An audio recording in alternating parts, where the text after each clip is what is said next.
देखिए, सरकार ने अपने बहुमत के बल पर लोकसभा से जो एंटी फार्मर बिल हैं उनको पास करा दिया और आज राज्यसभा में उस पर विचार किया जाना है।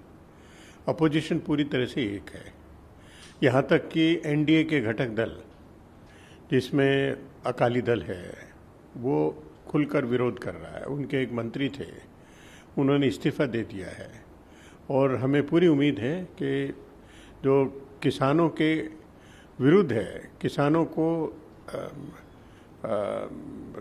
बर्बाद करने वाला जो कानून है, तीनों कानून हैं, उसको पास नहीं होने देंगे राज्यसभा में। और विपक्षी दल एक लामबंद हैं और मुझे पूरी उम्मीद है कि सरकार इसमें कामयाब नहीं हो पाएगी। देखिए, जो संवैधानिक बाध्यता थी, सत्र तो बुलाना ही बुलाना था, लेकिन उसको जिस तरह से छोटा किया गया, जिस तरह से उसकी अवधि कम की गई, सिर्फ 4 घंटे के लिए है, और उसमें केवल और केवल मेन फोकस है कि सरकारी बिल पास कराए जाएं, जो ऑर्डिनेंस है उसको कानून बना दिया जाए, तो ये तो नहीं चलेगा। पहले भी सत्र होते थे तो उसमें बिल भी पास होते थे और इम्पोर्टेंट इश्यूज़ के ऊपर डिस्कशन भी होता था, डिबेट भी होती थी, लेकिन वो सब पूरा दरकिनार किया जा रहा है। और अपोजिशन की तरफ से ये स्पष्ट से कहा गया है कि कोविड का बहाना लेकर हमारी डिबेट को, हमारी चर्चा को बंद ना करें, आप केवल और केवल अपने बिलों को पास कराने में लगे हैं, तो ये सही बात है। देखिए, हजारों हजार करोड़ रुपया पीएम केयर्स फंड में जमा करा लिया गया है। प्रधानमंत्री उसके फंड के अध्यक्ष हैं और उनसे सवाल नहीं पूछ सकते, आरटीआई के जरिए सूचना नहीं ली जा सकती, पैसा कहां से आया ये जानकारी नहीं हो सकती, पैसा कहां पर खर्च किया, कहां गया, ये जानकारी नहीं ले सकते। तो ये क्या क्या उनका व्यक्तिगत फंड है? जिस प्रकार सीएसआर फंड के माध्यम से सभी कंपनियों से पैसा खींचा गया, ये दुर्भाग्यपूर्ण है। और यहाँ तक कि एक तरफ तो चाइनीज ऐप को बैन करते हैं और चाइनीज कंपनियों से बड़ी बड़ी रकम पीएम केयर्स में जमा कराई जाती हैं, तो ये दोहरा चाल चरित्र, ये तो भारतीय जनता पार्टी का ही तो है, केवल है। देखिए, बहुत स्पष्ट है कि भारतीय जनता पार्टी या इनके अपने संगठन हैं, ऐसे महापुरुष नहीं हुए जिनके ऊपर गौरव कर सकते हो। और कांग्रेस पार्टी की जैसे धरोहर है, उसमें गांधी जी से लेके पंडित जवाहरलाल नेहरू,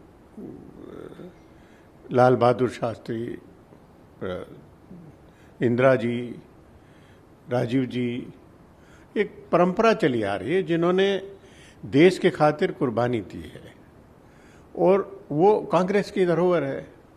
अब इनको जैसे तैसे करके उनको मलाइन करना है, वो उसी में लगे रहे, यही इनका एजेंडा है, सिर्फ यही एजेंडा है। दुर्भाग्य है। देखिए, जम्मू कश्मीर की मुख्य समस्या बिजली पानी की नहीं है, बिजली पानी के बिल की नहीं है। वहाँ की मुख्य समस्या लोगों के फ्री मूवमेंट के ऊपर है, फ्री स्पीच के ऊपर है। उनके ऊपर जो बंदिशें लगाई गई हैं वो उनकी मुख्य समस्या है। वहाँ प्रजातंत्र की बहाली का है, ये मुख्य मुद्दे हैं। देखिए, पीएम केयर्स फंड के ऊपर मीटिंग करेंगे या कोरोना वायरस की उसकी समीक्षा बैठक करेंगे, ये एक औपचारिकता पर है। ये कोरोना वायरस संकट शुरू हुआ, वो देर से क्यों शुरू हुआ, इसके बारे में प्रधानमंत्री को जवाब देना चाहिए, वो पूरी तरह से मौन है।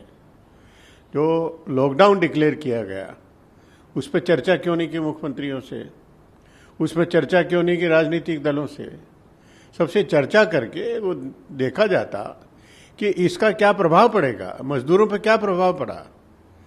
जब फैक्ट्रियां बंद हो गई, उद्योग धंधे बंद हो गए, व्यवसाय बंद हो गए, तो जाहिर है कि मजदूर अपनी सड़क पे हैं। अब वो अपने घरों पर जाएंगे, कैसे जाएंगे, इसकी समीक्षा तो आपने की नहीं। तब ये सब दिखावटी है, समीक्षा के नाम पर लोगों को दिखाने के लिए। देखिए, ओवैसी के बारे में तो हमारा स्पष्ट मत है कि वो भारतीय जनता पार्टी की बी टीम है। वो जहाँ एक्टिव होते हैं वहाँ भारतीय जनता पार्टी को लाभ मिलता है, और भारतीय जनता पार्टी को उनको एक्टिव वहीं करती है जहाँ पर उन्हें उनकी ज़रूरत होती है। तो ये बहुत साफ है। बिहार इलेक्शन में फ़ायदा उठाने के लिए भारतीय जनता पार्टी ओवैसी को मजबूत करने की कोशिश कर रहे हैं, उनको तेज करने की कोशिश कर रहे हैं। केवल यही है।